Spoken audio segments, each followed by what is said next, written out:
พงพันธุ์แผ่นดินกำเนิดก็เกิดหักแน่นผูกพันอยู่แห่งใดก็อยากกลับหันถิ่นฐานบ้านเกิดเมืองลาสายเหตุสายบุญนั้นคือดวงใจฝังอยู่ข้างในลงใต้พื้นแผ่นธรณีสายเลือดแลกเกิดกบเกลื่อนพื้นแผ่นดินนี้แม้นสีวายกลายเป็นธุลีอยากรีซีบอยู่เมืองลาโอ้ลาวแดนลาวเมืองลาวสวยเด่น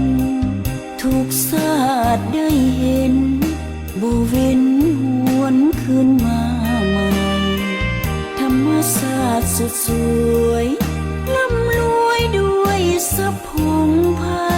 ดุจดังสวรรค์สร้างวาดไว้อยู่ในสวรรค์วิมานคงมีวันหนึ่งได้กลับหวนคืนบ่ต้องทนฝืนกำเกินฝืนอีกต่อไปอยู่ไกลสุดคู่ต่างแดนเหนือสุดขอบฟ้าพนมมือขอพรเทวาให้กลับมาพื้นแผ่นดินล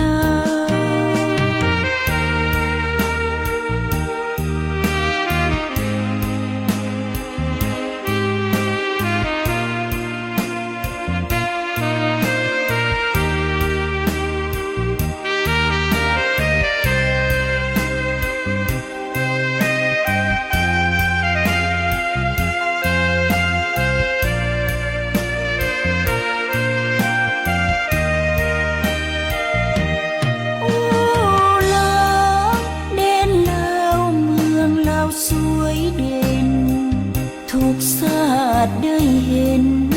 บ่เว้นหวนคืนมาใหม่ธรรมศาสตร์สุดสวยร่ำรวยด้วยทรัพย์พงไพร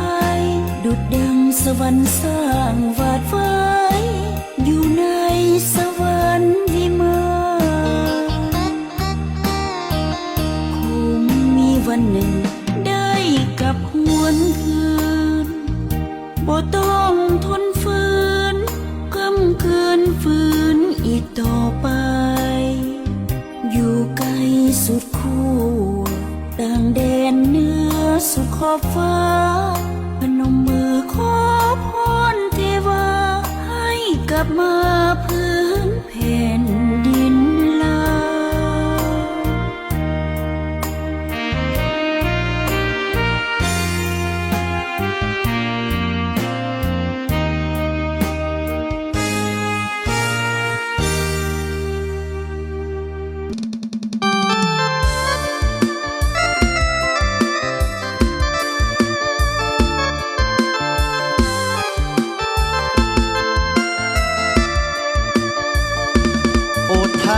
เอ่ย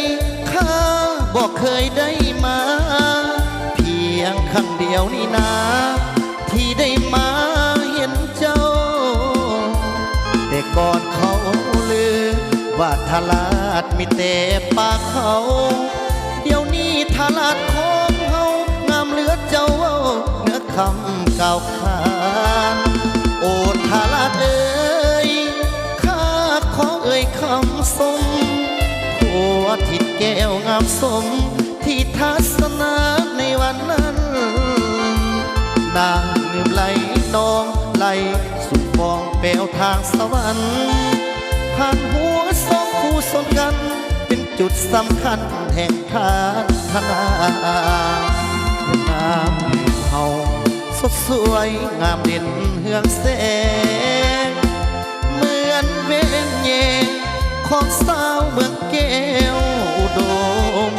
เห็นภูเขาคำโหงานตั้งพลางามสม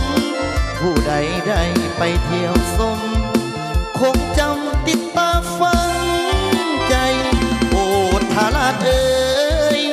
ข้าขอเอ่ยคำลาวันหนึ่งคงได้ตามมาที่พัฒนาจนได้หน้าที่สำคัญอยู่เวียงจันทน์นั้นยังมากหลายลาก่อนแม่ควันดวงใจพบกันเถื่อไม่สาวทาลา